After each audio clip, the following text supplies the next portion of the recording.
अक्सर जब आसमान में बिजली चमकती है तो हमें कहा जाता है कि आपको उस टाइम पे मोबाइल यूज नहीं करना चाहिए, लेकिन ये एक मिथ है। मोबाइल के यूज करने का बिजली के गिरने से कोई लेना देना नहीं है। उसका सबसे पहला रीजन यह है कि आजकल के मोबाइलों में जो ज्यादातर कंपोनेंट्स हैं वो बिजली को अट्रैक्ट या कंडक्ट नहीं करते। दूसरा, मोबाइल रेडियो वेव पे काम करते हैं, जो कि ना ही तो बिजली को अट्रैक्ट करती है ना ही बिजली को कंडक्ट करती है। लेकिन हाँ, अगर आप खुले मैदान में घूम रहे हैं और बिजली चमक रही है और अगर आपके आसपास कोई टॉलेस्ट ऑब्जेक्ट नहीं है जो कि बिजली को अर्थ में जाने का रास्ता दे, तो आप पे बिजली के गिरने के चांसेस सबसे ज्यादा हैं, भले आप मोबाइल को यूज करें या ना करें। तो फाइनली गाइस, अगर बिजली चमक रही है और आप घर पे या फिर कार में भी मोबाइल पे बात कर रहे हो तो मोबाइल की वजह से आप पे बिजली गिरने वाली नहीं है। क्या इसके पहले तक इंटरेस्टिंग फैक्ट आपको पता था? और अगर नहीं पता था तो कमेंट सेक्शन में जरूर लिखिएगा। सैमसंग, आज के पहले तक आपने इस कंपनी का नाम सिर्फ मोबाइल इंडस्ट्री में ही सुना होगा, लेकिन क्या आपको पता है कि सैमसंग मोबाइल इंडस्ट्री के साथ साथ कंस्ट्रक्शन का भी काम करती है? जी हाँ गाइस, पूरी दुनिया में ऐसी बहुत सारी इमारतें हैं जो कि सैमसंग सीएनटी यानी कि कंस्ट्रक्शन एंड ट्रेड कंपनी ने बनाई है। इनफैक्ट पूरी ही दुनिया की सबसे ऊंची इमारत बुर्ज खलीफा के मेन कंस्ट्रक्टर में सैमसंग सीएनटी का नाम आता है, जो कि सैमसंग की पेरेंट कंपनी है। क्या इसके पहले तक सैमसंग कंपनी का यह फैक्ट आपको पता था? और अगर नहीं पता था तो चैट सेक्शन में जरूर लिखेगा। रजनीकांत को साउथ में थलाइवा क्यों कहा जाता है? एक इंसिडेंट से समझिए। यह बात है 1992 की, जब रजनीकांत सड़क से अपनी कार में जा रहे थे। अचानक से ट्रैफिक वाले ने वहां पर उनकी कार को रोक दिया और रजनीकांत को कहा कि आपको यहीं ट्रैफिक में ही इंतजार करना पड़ेगा, आधे घंटे में सीएम की गाड़ी आ रही है।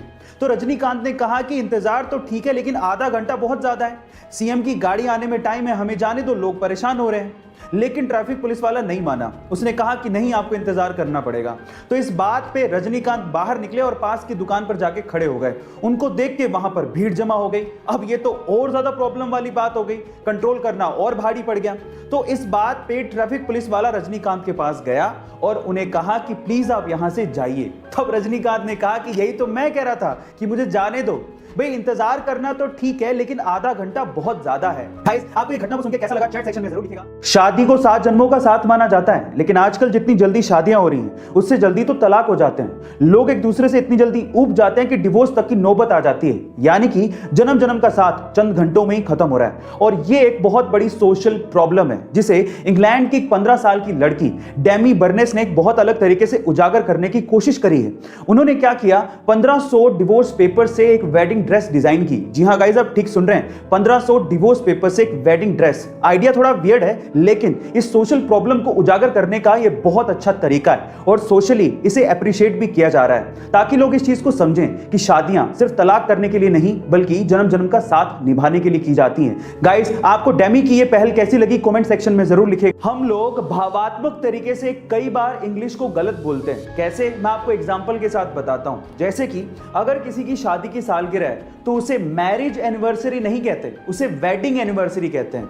इसी तरह से अगर आप किसी चीज को फिर से इस्तेमाल कर रहे हो तो उसे सेकंड हैंड नहीं कहते, उसे यूज्ड कहते हैं। इसी तरह से अगर कोई मर जाता है तो उसे डाइड नहीं कहते, उसे पास्ड अवे कहते हैं। इसी तरह से अगर कोई गरीब है तो उसे पुअर नहीं कहते, उसे अंडर प्रिविलेज्ड कहते हैं। और फाइनली अगर कोई मोटा है तो उसे फैट नहीं कहते, उसे फुल फिगर्ड कहते हैं। गाइस, आपको इंग्लिश की ये नॉलेज कैसी लगी चैट सेक्शन में जरूर लिखेगा। और इंडिया में जब भी किसी के पास पैसे होते हैं या फिर उनकी जेब अलाउ करती है तो वो अपनी पसंदीदा गाड़ी खरीदने के लिए शोरूम पहुंच जाते हैं।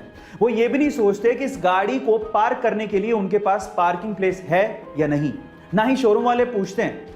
लेकिन ये इंडिया में होता है, जापान में नहीं।